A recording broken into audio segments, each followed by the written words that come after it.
السلام عليكم ورحمة الله وبركاته. الحمد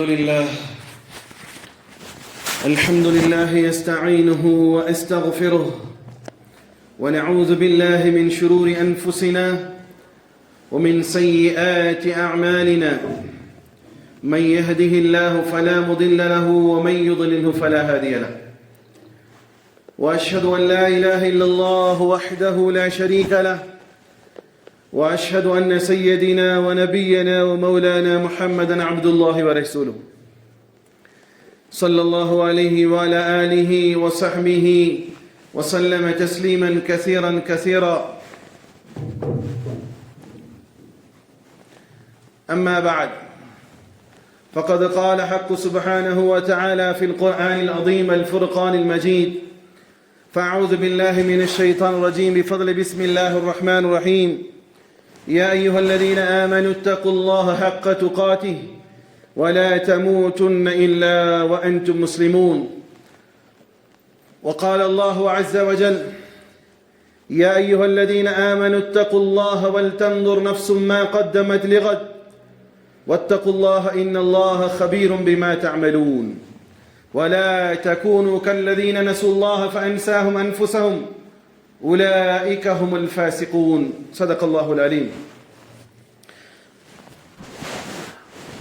قال رسول الله صلى الله عليه وسلم: بني الإسلام على 5: الشهادة وإقام الصلاة وإيتاء الزكاة والحج وصوم رمضان، أو كما قال عليه الصلاة والسلام.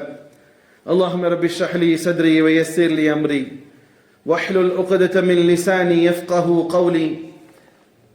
ربي زدني علما وارزقني فهما. ربي يسر ولا تعسر وتمم لنا بالخير.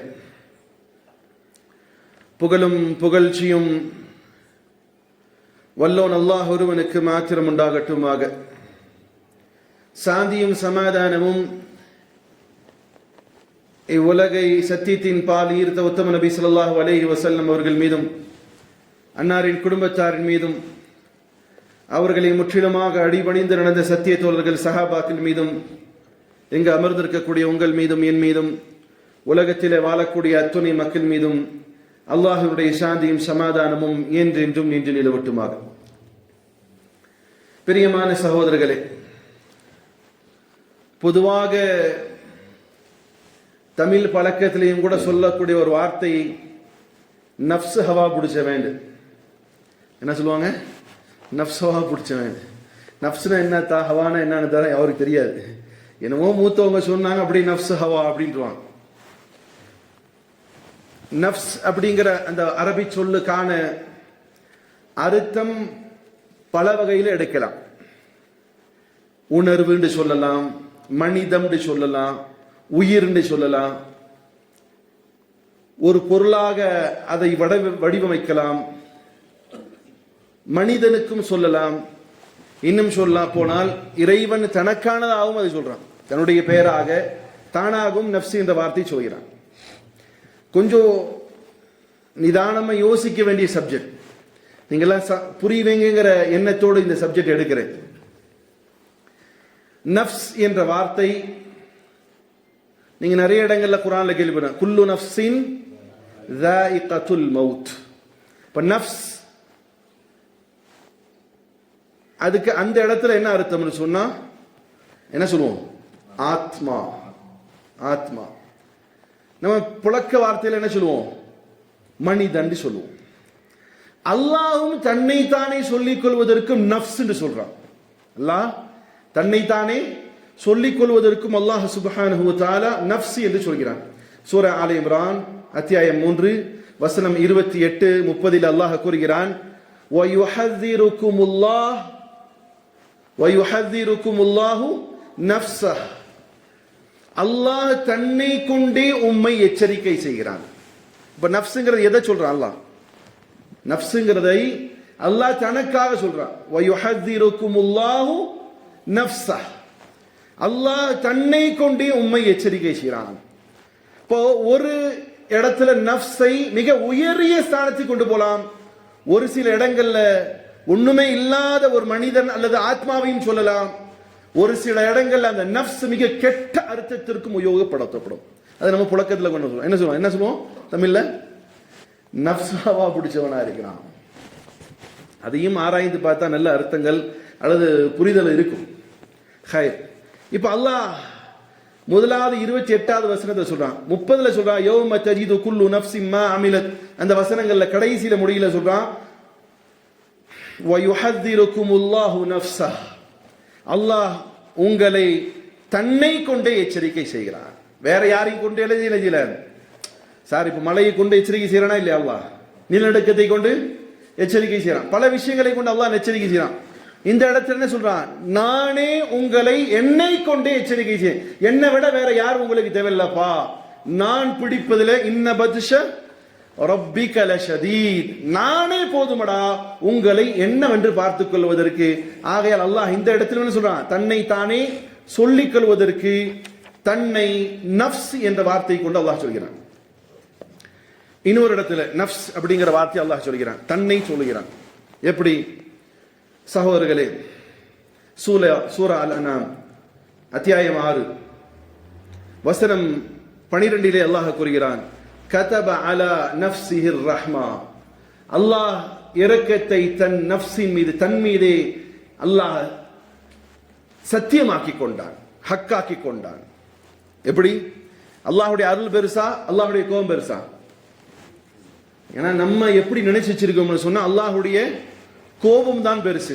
அப்படியே மிரட்டி மிரட்டி மிரட்டி மிரட்டி சில இடங்கள்ல பேசக்கூடிய பேச்சுகள் உன்னை அடித்து உடைத்து உன்னை அழித்து நாசமாக்கி. அப்படி இல்லை. அல்லாஹ்வுடைய இரக்கம் அவனுடைய கோபத்தை விட மேலாது. சொர்க்கம் பெருசா நரகம் பெருசா? சொர்க்கம் அதிகமா நரகம் அதிகமா? சொர்க்கம் தான். எவ்வளவு சொர்க்கம்? போய் பாருங்க, ஹதீஸ்ல பாருங்க. சொர்க்கம் அதிகமானது, நரகம் கம்மி. அது கவுண்டிங்ல நீங்க புரிஞ்சுக்கிறதுக்காக சொல்றேன், சொல்ல முடியும் தெரியாது இல்லை. அப்போ அல்லாஹ்வுடைய இரக்கம் அவனுடைய கோபத்தை விட மேலானது. அல்லாஹ் இரக்கத்தை தான் விரும்புகிறான், இரக்கம் படும்படி சொல்கிறான். நான் இரக்கம் உள்ளவன், ஒட்டுமொத்த மக்கள் மீது நீங்கள் இரக்கப்படுங்களே சொல்றான்.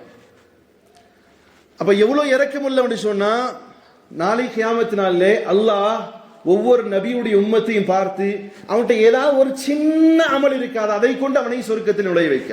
இப்படி எல்லாம் அவனை செய்வான், தேடி தேடி பார்த்து அனுப்புவதாக ரசூலே கரீம் ஸல்லல்லாஹு அலைஹி வஸல்லம் சொன்னார். அப்ப அல்லாஹ் சொல்கிறான், அதனாலதான் நீங்கள் நான் ஒரு பார்வை பார்ப்போம், இவனுக்கு ஊருக்கே வருது, இவனுக்கு வரமாட்டேங்குது. சொல்றது உண்டா? ஊருக்கே வருது, இவன் செத்து தொலைய மாட்டேங்கிறானே. என்ன நீங்களா படிச்சீங்க? சரி, ஊருகாரன் எல்லாம் உங்க மகனையோ மகளையோ இவன் சாவடிச்சு தொலைய வேண்டியதானே சொல்லும்போது உங்க மனசு என்ன சொல்லுது? சார், ஒரு பையன் ரொம்ப கேரக்டர் அசிங்கமான கேரக்டர் இருக்கிறான், அவங்க ஊருகாரங்க எல்லாம் வெறுத்து போய் பெற்றிருக்கான் பாரு பிள்ளைய, விஷத்து கிசித்து வச்சு கொல்ல வேண்டாம்னு நினைச்சா அதே பெத்த தகப்பட்ட போய் சொன்னா என்ன சொல்லுவான்? வாங்கிட்டு வாங்க அப்படியே சொல்லுவான். என்ன சொல்லுவான்? என்ன சார் சொல்லுவான்? பொறுமையா துவா செய்யுங்கத்தா, ஏதோ பெற்று தொலைஞ்சிட்டு நல்லா இருப்பான்னு நினைச்சிருந்தா அவனுக்காக துவா செய்யுங்க, போகும்போது அவனுக்கு உபதேசம் செய்யுங்க. மனசு வருதா? மனுஷனை கொஞ்ச காலம் தலையிலையும் கழுத்திலையும் தூக்கி வளர்த்தவனுக்கே இவ்வளவு பிரியம் இருந்தா, அல்லாஹ் மனிதன் எப்படி படைச்சான்? எப்படி சார் படைச்சான்? மிஷின்ல ஆப்ரேட்டா பண்ண எப்படி? தன் கரத்தால் படைத்தவன் ரப்பு, தன் அதனாலதான் நீங்க எல்லாம் உலகமே சேர்ந்து சிலருக்காக துவா செய்வீங்க, ஆனா அவனின் மீதும் கூட அல்லாஹ்வுடைய இரக்கம் இருக்கு, மறந்துடாதீங்க. அவனுங்க நம்ம சில பேரை பார்த்து இவன்லாம் மனுஷனா நினைப்போம். இல்லை, அவனும் அல்லாஹ்வின் அடியான், அவனையும் எதிர்பார்த்து அல்லாஹ் இருக்கிறான். ஒரு சில பேரை பார்த்ததும் என்ன சொல்லுவோம்? சை மனுஷனாய்வேன். டேய் அப்படி சொல்லாத, அவன் மனுஷன் தான், அவன் இறைவன் கையால் படைக்கப்பட்டவன் தான். நீ என்னடா எதிர்பார்க்கிறது? உன்னை விட ரஹ்மான் அவனை எதிர்பார்த்து இருக்கிறான். என் அடியான் வந்துட மாட்டியா? வாவேன், நீ வாடா. உலகமே உன்னை வெறுத்த போதும் குடிகார பைய, மோசடிக்காரன், விபச்சாரி, அவன் இவன் என்னென்ன சொல்லட்டும், அப்படி எல்லாம் சொல்லிய பொழுதும் இறைவனுடைய எதிர்பார்ப்பு என்ன தெரியுமா? கடைசி நேரம் வரை, கடைசி நேரம் வரை. ஃபிரௌன் எவ்வளவு கொடுங்கோலன், உண்மையே இல்லையா சார்? ஃபிரௌன் மிகப்பெரிய கொடுங்கோலன். அவன் கலிமா இஸ்திக்பார் செஞ்சிடுவானோங்கிற மாதிரி ஒரு உணர்வு வரும்போது யார் வாயில தூக்கி மண்ணை போட்டா? ஜிப்ரீல் அலைஹிஸ்ஸலாத்து வஸலாம் மண்ணை தூக்கி வாயில போறாங்க. அவனுக்கு உணர்வு வருது. அதுக்குதான் அல்லாஹ்வுடைய இரக்கத்தை நான் இந்த சப்ஜெக்ட்டுக்கு ஒட்டி வரல, ஆனாலும் உங்களுக்கு சொல்றேன். அல்லாஹ் எவ்வளவு இரக்கமானான். அவனை பத்தி பேசினா சுகமா இருக்குல்ல. இந்த அடுத்த சப்ஜெக்ட் கூட உங்களுக்கு மண்டைக்கு ஏறுமான்னு தெரியல, ஆனாலும் சொல்றேன். யார் பூமியிலேயே நெசுங்கி போயிட்டு இருந்தவன்? போன வாரம் ஆஸ்கார்ல யார் விருது வாங்கினது? கேட்டது பதில் உடனே வரும். எந்த ஒரு அநியாயக்காரன் பூமியிலே புதைந்து போனான்? யாரு? மனசுலயாவது சொல்லிக்கோங்க. காரூனா? காரூன் தானே? இல்ல ஹாரூனா? காரூன். அவன் உள்ள புதைக்கப்படும் போது மூசா மூசான்னு கத்துனானாமா, என்ன காப்பாத்துங்க. இப்போ மூசா அலைஹிஸ்ஸலாம் சொன்னாங்க, புடிடா மண்ணே, புடி மண் பூமி, புடி புடி புடி புடி புடி. நான் மூசா அலைஹிஸ்ஸலாம் அல்லாஹ்ட்ட சொன்னானுமா, மூசா இவ்வளோ மனசு கட்டியான மனசு அவங்களுக்கு, இவ்வளோ கட்டியா? அந்த பய மூசான்னு கற்றதை விட்டுட்டு அல்லாஹ் என்கிட்ட அல்லது மூசாவின் ரப்பேன்னு சொல்லி இருந்தான்னு சொன்னா நான் அவனை உடனே கடனை காட்டியிருப்பேன். அவ்வளோ இறக்கம் இல்ல அதான் நீங்க அப்படின்னா. அப்ப அதனால அல்லாஹ் சொல்றான், கதப அலா நஃப்ஸிஹிர் ரஹ்மா. அல்லாஹ் தன் நஃப்ஸின் மீது, ஆத்மாவின் மீது. ஆத்மா இருக்கு அல்லாஹ்வுக்கு கிடையாது. அது என்னது? அது என்ன அர்த்தம்னா, நஃப்ஸி என்ற வார்த்தை தனக்காக சொல்கிறான், தன் மீதே தான் இரக்கத்தை சத்தியம் செய்து கொண்டான். அடுத்தது 54 அல்லாஹ் சொல்றான், வஇதா ஜாஅகல்லதீன யுமினூன பிஆயாத்தினா ஃபகுல் ஸலாமுன் அலைக்கும் கதப ரப்புக்கும் அலா நஃப்ஸிஹிர் ரஹ்மா. யார் ஈமான் கொண்டு அல்லாஹ்வை ஏற்றுக்கொண்டு இறைவனை ஒருவனாக ஏற்றுக்கொண்டு வருகிறார்களோ, நபியை நீங்கள் சொல்லுங்கள், என்னுடைய வசனங்கள் மீது நம்பிக்கை கொள்கிறார்களோ, ஃபகுல் ஸலாமுன் அலைக்கும், உங்கள் மீது சாந்தி உண்டாகட்டுமாக, கதப ரப்புக்கும் அலா நஃப்ஸிஹிர் ரஹ்மா, நீங்கள் ஆயிரம் பாவங்கள் செய்திருந்த பொழுதும் நீங்கள் தண்டிக்கப்பட மாட்டீர்கள், மாறாக இறைவன் ஒருவனே என்று ஏற்றுக்கொண்டதால் இறைவன் உங்கள் மீது இரக்கம் படுவதை தன் மீது சத்தியமாக்கி கொண்டான். இங்கு அல்லாஹ் தன்னை சொல்லும் பொழுது நஃப்ஸ் என்று சொல்கிறான்.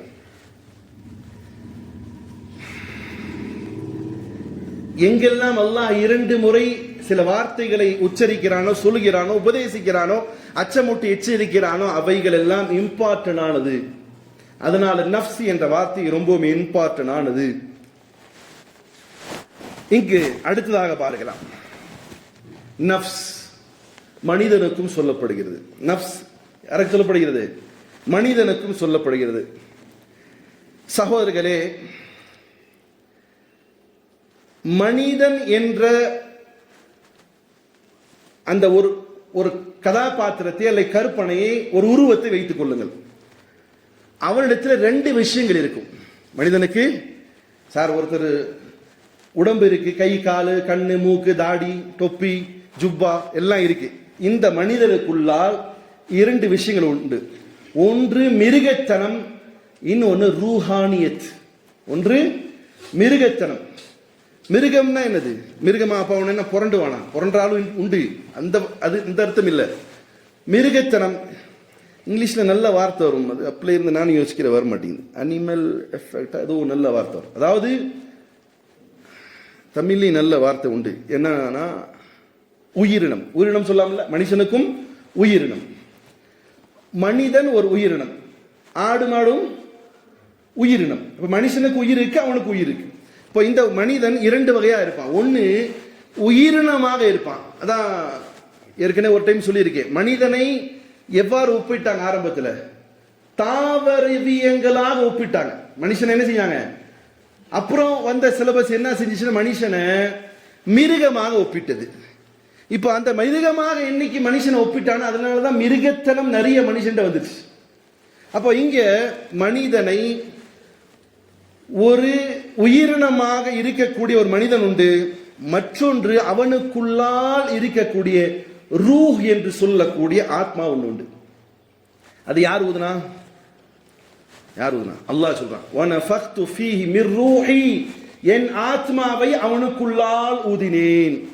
அதுதான் ரூஹானி. அல்லது நீங்க இந்த மாந்திரிகம் செய்யக்கூடிய ஆளுகளுக்கு இடம் நல்ல ஆளுகிட்ட போனீங்கன்னா சொல்லுவாங்க ரூஹானி இலாஜ், மனரீதியான வைத்தியம், ரூஹானி ஆத்ம ரீதியானது.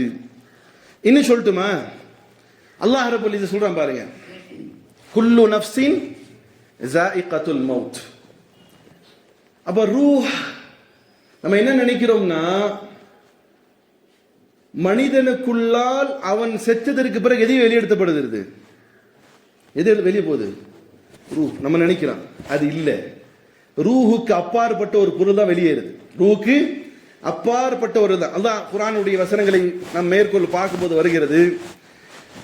சுருக்கமா சொல்ல போனா மனிதனிடம் 2 தன்மைகள் உண்டு. ஒன்று, அவனிடம் மிருக குணம் உண்டு. ஓப்பனா சொன்னா மிருக குணம் உண்டு. எப்படி மிருகம் சாப்பிட்டுதான் மனுஷனு சாப்பிட்றான், மிருகம் உடல் உறவு கொள்ளுது, மனுஷன் உடல் உறவு கொள்றான். மிருகங்கள் சில நேரங்களில் தன் இனத்திற்கு அப்பாற்பட்ட எந்த இனத்தோடு உடல் உறவு கொள்ளாது. மனுஷன் என்ன செய்வான், கண்டதோடு பார்ப்பதோடு எல்லாம் உடல் உறவு கொள்ளக்கூடிய இருக்கான். இந்த நிலை வரும்போது இவன் மிருகங்களை விட மோசமானவன் யாரு, மனிதன். உணவு இச்சைகள் தீர்த்திக் கொள்வதில் மனிதனும் மிருகமும் ஒண்ணு.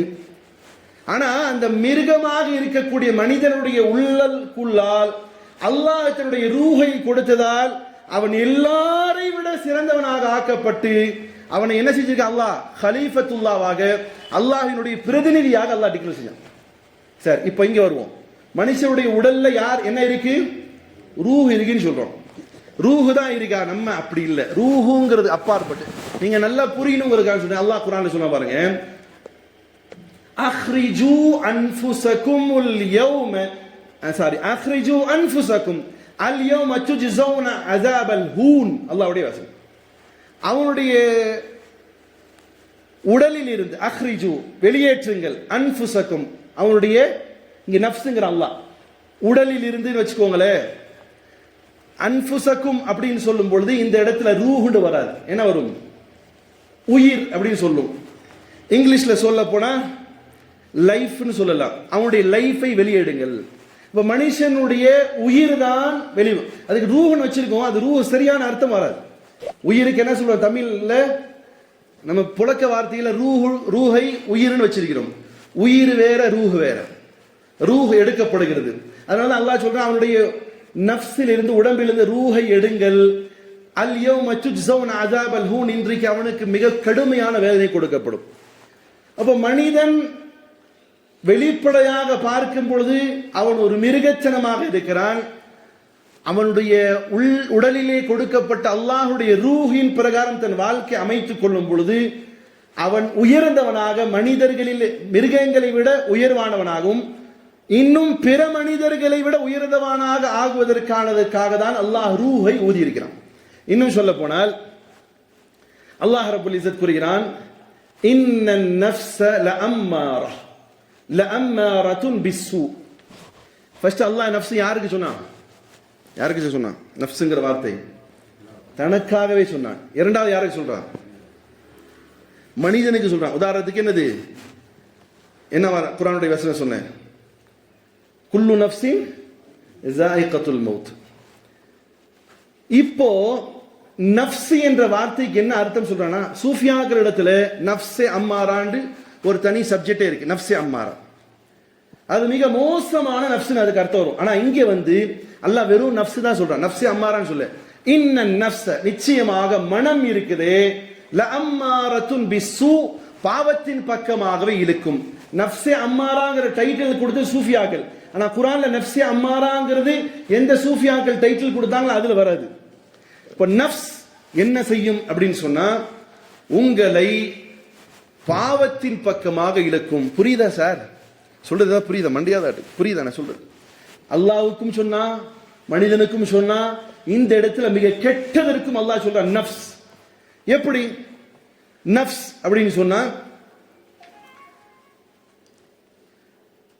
தேவையை மனிதன் தேடிக்கொள்வதில் இருக்கக்கூடியதற்கு நஃப்ஸ்னு சொல்லலாம். இந்த இடத்துல எப்படின்னு சொன்னா, நஃப்ஸ் பொதுவானது, நஃப்ஸ் பொதுவானது.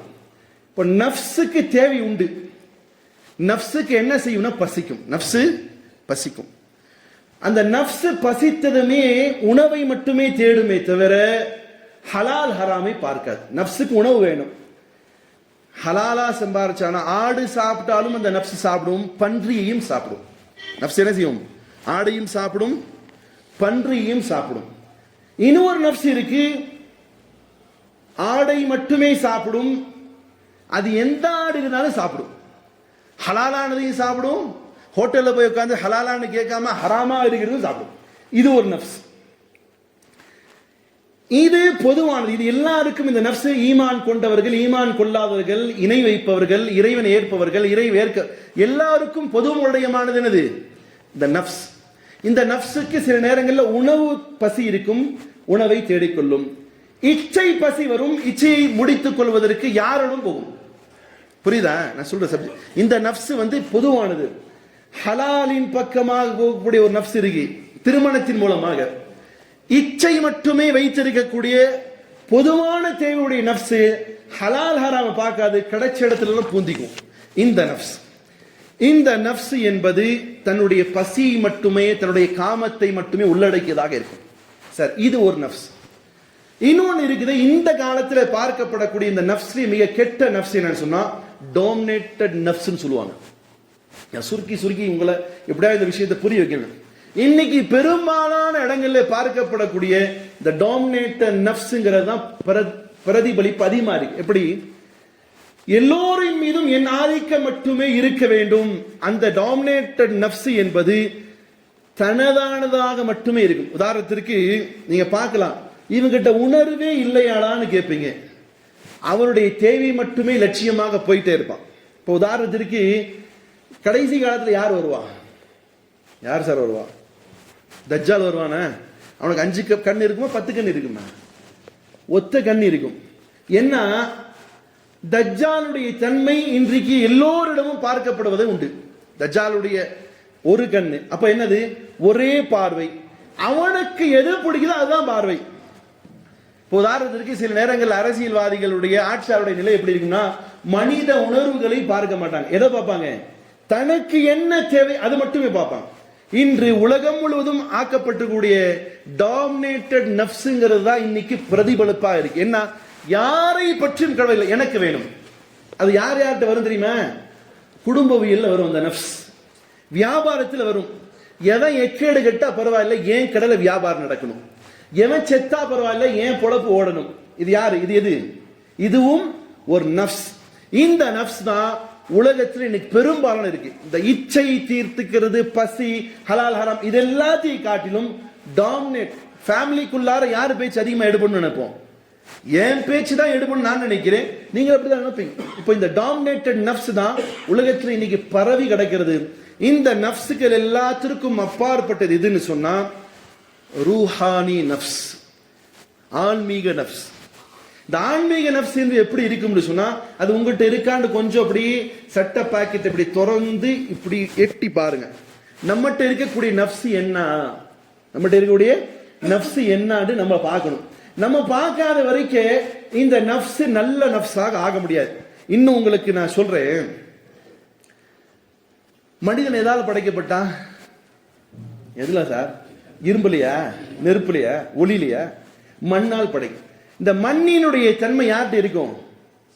மனுஷன் இருக்கும். அதனாலதான் மண்ணில் போட்டு அடக்கம் பண்ண போகும்போது கூட கபரஸ்தான்ல என்ன பேசிட்டு இருப்பானுங்க? எதை பத்தி சார் பேசுவாங்க? நல்லா கவனிச்சு பாருங்க. நான் நிறைய டைம் சொல்லியிருக்கேன். சொல்லி பேன் முடிச்சதுமே அடுத்த நாளே வந்து சொல்லுவாங்க, அஜித் நாங்க இதுதான் நேற்று பேசணும் கபரஸ்தான்ல. என்ன பேசுவாங்க? அதிகமா நிறைய அமல் செஞ்சுட்டு போனாரு, இவர் மாதிரி நான் அமல் செஞ்சுட்டு போகணும்னு பேசுவேன். இவர் எத்தனை சென்ட் வச்சு வாங்கிட்டு போனாரு, எத்தனை ஏக்கர் வச்சிருந்தாரு, இதுதான் பேசுவாங்க. மனிதன் மண்ணால் படைக்கப்பட்டதால் அவன் ஒரு தாவரியல் உடைய தன்மை அவன்கிட்ட அதிகம், மண்ணினுடைய தன்மை அதிகம். அதனாலதான் மனுஷனுக்கு எப்பவுமே மண் மேல ஆசை. அதான் நபி ஸல்லல்லாஹு அலைஹி வஸல்லம் சொன்னாங்க, அவனுக்கு எவ்வளவு ஆசைன்னு சொன்னா அவனுடைய கபர்ல, அவனுடைய வயிறு, அவனுடைய கபர்ல இருக்கக்கூடிய மண்ணு அவன் வயிற்றுல நிரப்பாத வரைக்கும் அவன் ஆசை வந்துட்டே இருக்கும். தாவரியல் தன்மை இருக்கும் அவன்கிட்ட, அதனால மண்ணு மேல ஆசை. இன்னொன்னு மிருகத்தினுடைய தன்மை இருக்கும். இப்போ ரூஹானியத் இல்லாத மனிதனிடத்துல என்ன இருக்கும்? மிருகத்தனம் இருக்கும். கண்டதெல்லாம் சாப்பிடுவான். ஆடு மாடு அப்படித்தானே இருக்குது, அப்படித்தானே இருக்கு. எது வேணாலும் சாப்பிடும், எது வேணாலும் செய்யும், யாரும் கேட்கறதுக்கு இல்லை. இதே இந்த நஃப்ஸ் என்பது ரூஹானியாக ஆகுவது எப்பொழுதுன்னு சொன்னா, யார் இந்த உடலிலே ரூஹ கொடுத்தான். நஃப்ஸ் எங்க இழுத்துட்டு போகணும்னு சொன்னா பணம், பதவி, இச்சை, காசு, பணம், பதவி இதுல தான் போகும். அதுக்கு மேல நஃப்ஸ் எங்க போகணும்னு சொன்னா லேண்ட், அதுல போகும். ரூஹானி எங்க இருந்து வந்துச்சு? ரூஹ் எங்க இருக்கு சார்? சார் புரியுதா இல்லையா? ரூஹ் எங்க இருந்து வந்துச்சு? யார் கொடுத்தான்? அல்லாஹ் எங்க இருக்கிறான்? வானத்தில் இருக்கான்.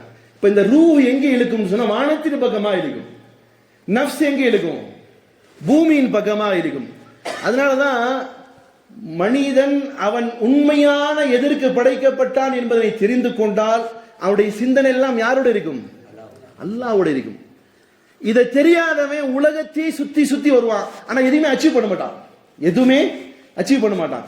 ஆனா இதை புரிஞ்சுக்கிட்டவன் எப்பொழுதுமே சதா ரூஹ், யாருடைய ரூஹ்? அல்லாஹ் அல்லாஹ் அல்லாஹ், அந்த மாதிரி இருக்கும். இன்னும் உங்களுக்கு புரியும்படி சொல்லணும்னு சொன்னா இந்த ரூஹ் எதோடு சம்பந்தப்பட்டதுன்னு சொன்னா கல்போடு சம்பந்தப்பட்டது. எதோடு சம்பந்தப்பட்டது? கல்பு எங்கத்தான் இருக்கு? பேப்பர்ல எழுதிப்பட்டிருக்கோம் வச்சுங்க அப்படிங்கிறீங்களா? கல்புக்கு உள்ளம்னு சொல்லுவோம், உணர்வுன்னு சொல்லுவோம், இதயம் சொல்லுவோம், எண்ணம்னு சொல்லுவோம். எதுக்கு? கல்புக்கு. சரி, எல்லா ஆர்கனுக்கும் ரெஸ்ட் எடுக்கிற டைம் உண்டு, கல்புக்கு மட்டும் ரெஸ்ட் எடுக்கிற டைமே கிடையாது, தெரியுமா? கல்புன் சலீம் நிறைய இருக்கு, அதுல போக விரும்பல. கல்புன்னு சொன்னா அதுக்கு சரியான அர்த்தம் மாறுவதுன்னு அர்த்தம். என்னது கல்புன்னு சொன்னா? மாறுவது. கல்பு சில சமயம் நல்லதை எடுக்கும், சில சமயம் என்ன செய்யும்? கெட்டதையும் எடுத்துக்கொள்ளும். இதுக்கு பேர் தான் இது கல்பு. மூளைக்கு ரெஸ்ட் இருக்கா இல்லையா சார்? மூளைக்கு ரெஸ்ட் இருக்கா இல்லையா? உண்டு. 3 hours ஆகுது என்ன செய்யும்? ரெஸ்ட் எடுக்கும். ஹார்ட் இருக்கா இல்லையா? லிவர், கல்லீரல், மண்ணீரல் எல்லாத்துக்கும் இருக்கு, நைட்ல இருக்கு, அது அதுக்கு டைம் இருக்கு. எல்லா ஆர்கனும் என்ன செய்யும்? எல்லா ஆர்கனும் ரெஸ்ட் எடுக்கும். கல்பு மட்டும் என்ன செய்யாது? ரெஸ்ட் எடுக்காது. ரப் லப் லப் இருக்கும். இது இல்ல, இது வந்து பிசிக்கல் ஆர்கனா தான் சொல்ல முடியும், பார்க்கக்கூடிய ஹார்ட். இது வேற, கல்புன்னு சொல்றது வேற. கல்புன்னு சொல்லி அந்த உணர்வை நீங்க விதிக்கணும்னா, அது உணரணும்னா தொழுகும் பொழுது அல்லாஹ்வுடைய வசனங்கள் ஓத காட்டப்படுது. ஓதும் போது உங்களுக்கு அழுக வருது. இது பிசிக்கலா அவங்க கண் அழுதுச்சா உள்ள விழுதுச்சா? உள்ளத்தினுடைய தாக்கம் கண்ணில இருந்து கண்ணீரை கொண்டு வருது, இல்லாட்டி அது வராது. வருத்தப்பட்டு, அதான் நபி ஸல்லல்லாஹு அலைஹி வஸல்லம் சொன்னாங்க இல்லையா, சில சமயங்கள்ல அல்லாஹ் சிலர்களை மன்னிக்கிறான். யாரும் பார்க்காத நிலையிலே வானத்தை பார்த்து யார் ரப்பிக்ஃபிர்லி, யா அல்லாஹ் என்ன மன்னிச்சிடுன்னு சொல்கிறானோ அவனை அல்லாஹ் முழுவதுமாக மன்னிக்கிறான். அப்ப வானத்தை பார்த்து பார்த்து சொல்ல முடியுமா? உணர்வு வரும், அல்லாஹ் தானே என்ன படைச்சான் அப்படி வானத்தை பார்த்து அல்லாஹ் என்ன மன்னிச்சிடுன்னு யாரும் பார்க்க. அப்ப இவர் யாரோட எப்படி பேசினாரு? பிசிக்கலா வாயால பேசினாரா? எதால பேசுறாரு? அவரு உள்ளத்தால் கல்பால பேசுறார். அப்போ இந்த கல்பு என்பது ஒருபோதும் என்ன செய்யாது? ரெஸ்ட் கிடையாது, எப்பவுமே வெளிச்சுதான் இருக்கும். தூங்கினாலும் அது என்ன செய்யும்? கல்பு வெளிச்சு. உங்களுக்கு ஒளிப்படையா சொன்னா ஹார்ட் என்ன செய்யும்? லப் லப்லாம் அடிச்சுட்டே இருக்கும். ஹார்ட் நீங்க பார்க்கக்கூடிய பார்வை, கல்பு அதுக்குள்ளார இருக்கக்கூடிய ஒரு உணர்வுக்கு பேர். சரி, இந்த கல்பினுடைய நிலை இது எதுவாக மாற வேண்டும் என்பதற்காக அல்லாஹ் நமக்கு அனுப்புனான்னு சொன்னா இந்த கல்ப் சலீமாக மாறணும். இந்த பக்கத்து வீட்டு சலீம் பாய் கல்பு இல்ல சார், அல்லாஹ்வோடு தொடர்பு ஏற்படுத்தி கொண்டு திருப்தி அடையக்கூடிய ஒரு கல்பாக மாறணும். அதற்கான வாழ்க்கை வாழதான் நம்ம இந்த உலகத்தில் வந்திருக்கோம். சரி, இந்த கல்பு என்பது ஒரு கால் ரெஸ்ட் எடுத்தால் பிசிக்கல் டெத் தான் இருக்கு, என்னது மவுத்து தான் இருக்கு. அப்ப இந்த கல்பினுடைய நிலை எப்படி இருக்குன்னு சொன்னா அந்த கல்பிலே 2 விஷயங்கள் உண்டு. ஒன்று, அந்த கல்பு ரூஹானியத்தான கல்பாக மாறும், இறை அருளோடு இறைவனோடு தொடர்புள்ள கல்பாக மாறணும். இதுதான் ரசூலை கரீம் ஸல்லல்லாஹு அலைஹி வஸல்லம் இருந்துச்சு. இன்னொன்னு இருக்கு கல்பு, சில பேர் அதோடைய ரொம்ப உச்சகட்ட நிலை என்று சொன்னா அல்லாஹ் ரப்பல் இஸ்ஸத் சூரா நூர்ல அல்லாஹ் சொன்னான், நூருன் அலா நூர், நூருன். இது என்ன யாருக்கு சொல்றான்னு சொன்னா அந்த கல்பு உண்மையான அல்லாஹ்வுடைய ரூஹானியத்தோடு தொடர்பு எழும்பது. சார் ரூஹானி ஃபாத்தியாலாம் வச்சிருப்பாங்க, அதெல்லாம் சொல்லல. இங்க அல்லாஹ்வுடைய ரூஹோடு தொடர்பு கொள்ளும் பொழுது இந்த கல்பு அல்லாஹ்வோடு தொடர்பு கொள்ளும் பொழுது உடலும் உள்ளமும் பிரகாசம் அடைகிறது. அதான் அல்லாஹ் சொல்றான் நூருன் அலா நூர். யாரை பார்த்து சொல்றான்? நபி ஸல்லல்லாஹு அலைஹி வஸல்லம் சொல்றான். இந்த உள்ளத்தில் இருக்கக்கூடிய அந்த வெளிச்சம் ரூஹுக்கு மட்டும் இல்லாம முழு உடலிலும் ரசூலுல்லாஹி ஸல்லல்லாஹு அலைஹி வஸல்லம் என்ன செய்து நூறாக மாறி. அதே எக்ஸ்ட்ரீம் நிலை ஸுலுமாத்துன் பஅதுஹா ஃபௌக பஅத். அல்லாஹ் சொல்றான் இது நபிக்கு கொடுக்கப்பட்ட நூர். சார் நபி மனிதரா இல்லையா? மனிதரா இல்லையா சார்? அவருக்கு என்ன இருக்கு? என்ன இருக்கு? நஃப்ஸ் உண்டு. நபிக்கும் நஃப்ஸ் உண்டு. அந்த நஃப்ஸுக்கு என்னென்ன தேவை இருக்கு? உணவு தேவை, உடல் தேவை, எல்லாரும் இருந்ததுதான். ஆனால் நபி தன் நஃப்ஸை எப்படி ஆக்கி கொண்டார் என்று சொன்னா அல்லாஹ்வோடு ரூஹானியத்தான தொடர்பை ஏற்படுத்தி முழுமையாக நூறானியத்தான நஃப்ஸாக. அதனால சொல்லுவாங்க நூரே முஜஸ்ஸம். நபி ஸல்லல்லாஹு அலைஹி டைட்டில் ஒண்ணு நூரே முஜஸ்ஸம். உடலே ஒளியான அளவுக்கப்பட்டது. எப்படின்னு சொன்னா ரூஹ் நபியோடது டைரக்ட் அல்லாஹ்வோடு நூரை பெற்றது. நாமும் பயிற்சிக்கலாம், முயற்சிக்கலாம். என்னுடைய ரூஹ், என்னுடைய ஆத்மா முழுமையாக அல்லாஹ்வோடு மட்டுமே தொடர்பில் இருக்கும் என்பதனை உருவாக்க வேண்டும் என்று சொன்னால் இந்த நஃப்ஸை சில கட்டங்களாக பிரிக்கணும். அதுல கேடுகெட்டதுன்னு சொன்னா சூஃபியாக்கள் சொல்லுவாங்க நஃப்ஸே அம்மாரா. என்னது?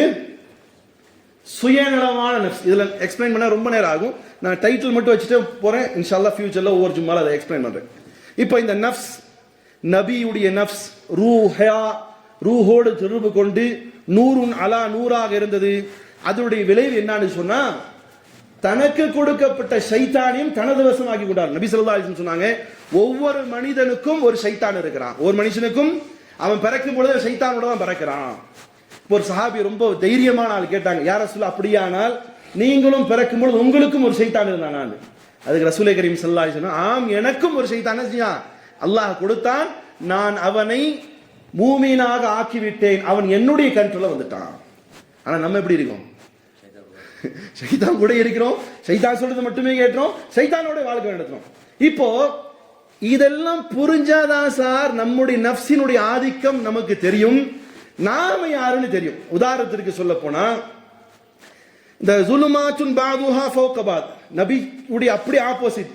சிலருடைய நஃப்ஸ் எப்படி ஆகும்னு சொன்னா பாவம் பாவம் பாவம், இச்சை இச்சை இச்சை, ஹராம் ஹராம் ஹராம், இது அப்படியே போய் போய் போய் போய் எப்படி ஆகும்னா நஃப்ஸ் கருமை அடைஞ்சிடும். இன்னும் சொல்ல போனா அரபி வார்த்தையில சொல்ல போனா அந்த நஃப்ஸ் எப்படி ஆயிடும் சொன்னா புதைக்கப்பட்டதாக மாறிடும். நபி ஸல்லல்லாஹு அலைஹி வஸல்லம் புதைக்கப்பட்டதுன்னு குர்ஆன்லயும் அதற்கான வசனங்கள்லாம் வருது. கத் அஃப்லஹ மன் ஸக்காஹா வ கத் காப மன் தஸ்ஸாஹா. இந்த வசனங்கள்ல எடுத்து பார்க்கும்போது புதைக்கப்பட்டதுன்னு வருது. அப்போ நபி சொல்றாங்க புதைக்கப்பட்டது, கட்டி விடப்பட்டது. அல்லாஹ் சொல்றான் ஹதமல்லாஹு அலா குலூபிஹிம் வ அலா ஸம்இஹிம் வ அலா அப்சாரிஹிம் கிஷாவ். ஹதமல்லாஹு அலா குலூபிஹிம். the depth, extreme depth என்ன ஆகும்னு சொன்னா அவன் உள்ள எதை நீங்க சொன்னாலும் ஏத்துக்காது.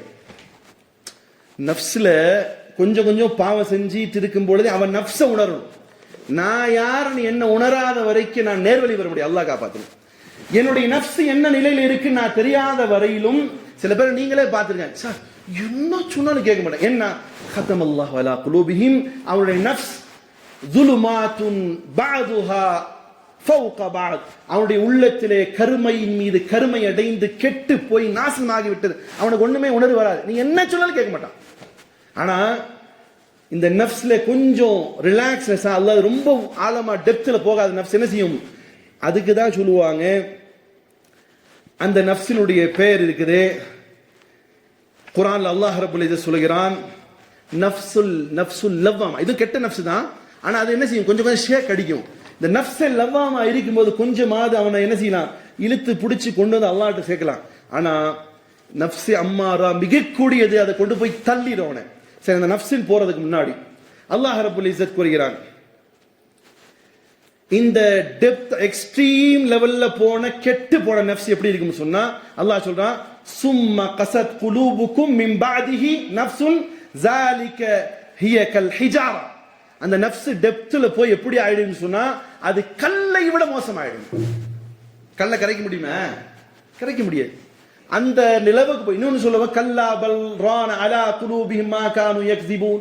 குர்ஆன்ல அல்லாஹ் வசனம் சொல்றான். அப்ப இந்த நஃப்ஸ் ஒருபோதும் நல்லதை ஏற்றுக்கொள்ளாத நஃப்ஸாக மாறிவிடும்.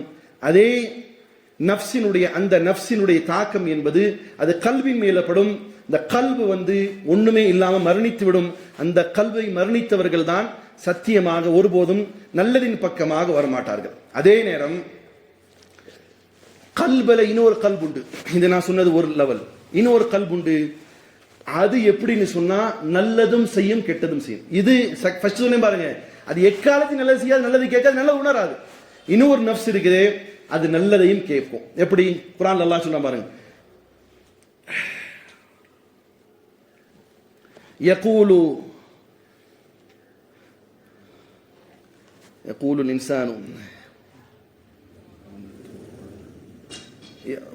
வசனம் ஞாபகம் மாட்டேங்குது. அல்லாஹ் சொல்றான், யகூலு அஹலக்து மாலல் லுபதா, யகூலு அஹலக்து மாலல் லுபதா. அவர்கள் சொல்வார்கள், நாங்கள் எங்களுடைய செலவினங்களை செய்து செய்து இறைவனுக்காக நாங்கள் அழிந்து போனோம் சொல்லுவோம்.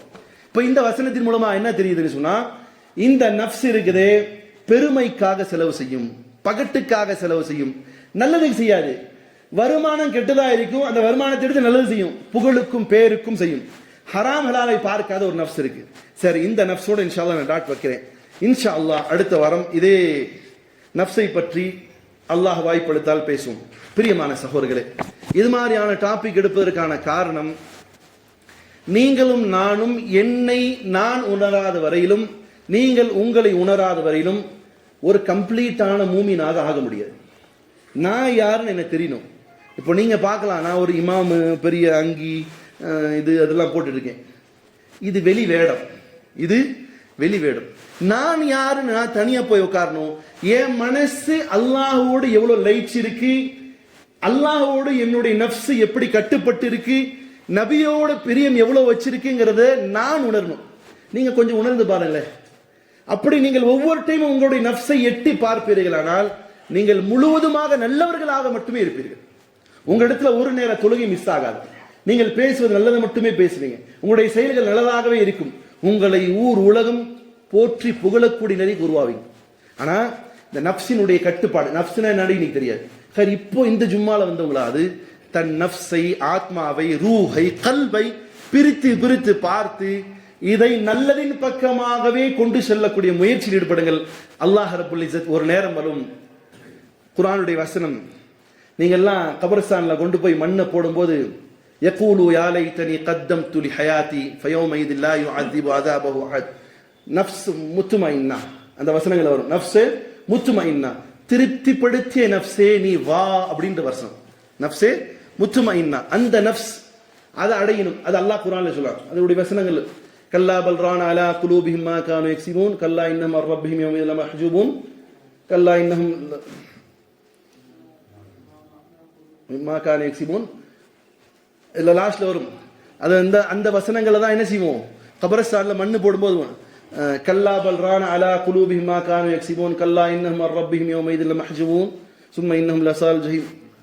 வசனம் ஞாபகம் வர மாட்டேங்குது. சரி, அப்போ அந்த தண்ணி ஊதுமா சொல்லுவான், கல்பே முத்மஇன்னாவே, முத்மஇன்னா ஃபர் இர்ஜிஇ இலா ரப்பிகி ராதியதம் மர்தியா. அல்ஹம்துலில்லாஹ், அல்லாஹ் ஞாபகப்படுத்துறான். அப்போ அந்த நஃப்ஸை பார்த்துனா அவர் மோதினாரோ, அதுல தண்ணி ஊதும்போது இர்ஜிஇ இலா ரப்பிகி ராதியதம் மர்தியா. இந்த நஃப்ஸே முத்மஇன்னாவே, திருப்தி அடைந்த நஃப்ஸே. இப்போ சில பேர் தூக்கிட்டு போகும்போது என்ன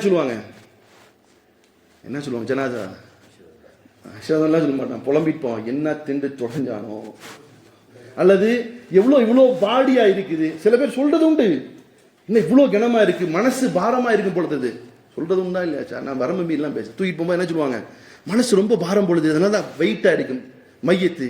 அப்போ அது என்னன்னு அல்லாஹ் அறிவான். நஃப்ஸே முத்மஇன்னா இருக்குதே, அது அல்லாஹ்வோடவே எப்ப இருக்கும். அதனாலதான் அந்த வசனம் சொல்லு, முத்மஇன்னா நஃப்ஸே. அது போகும்போது ரொம்ப சந்தோஷமா இருக்கும். இர்ஜிஇ என்தவா, இர்ஜிஇ இலா ரப்பிகி. உன்னுடைய ஆத்மா எங்கிருந்து வந்துச்சு? ரூஹ் சொன்னா இல்லையா, அது எங்கிருந்து வந்துச்சு? மேல இருந்து வந்துச்சா? இர்ஜினா லவுட், திரும்பு, ரிட்டர்ன் ஆகு, வா. இர்ஜிஇ இலா ரப்பிகி, யார்ட்ட? அல்லாஹ்ட்ட வா. இர்ஜிஇ இலா ரப்பிகி ராதியதம் மர்தியல்லாஹ். இந்த பாக்கியத்தை எனக்கு தா ரப்பே, உங்களுக்கு தரட்ட அல்லாஹ். இர்ஜிஇ இலா ரப்பிகி ராதியதம் மர்தியா, அல்லாஹ்ட்ட பொருத்தம் பெற்றதாக வா. இந்த மத்தும இன்ன நஃப்ஸ் பெறணும்னு சொன்னா இந்த நஃப்ஸ்களை பற்றி எல்லாம் நாலேஜ் வேணும் நமக்கு.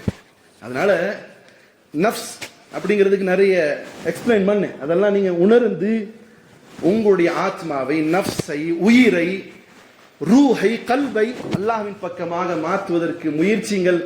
அது மட்டுமே நம்மை அல்லாஹ்வுடைய நிலையில், அல்லாஹ்வின் பக்கத்திலே எக்ஸ்ட்ரீம் லெவல்ல ஒரு முத்தகியாக, இறையச்சமுடையதாக கொண்டு போகும்.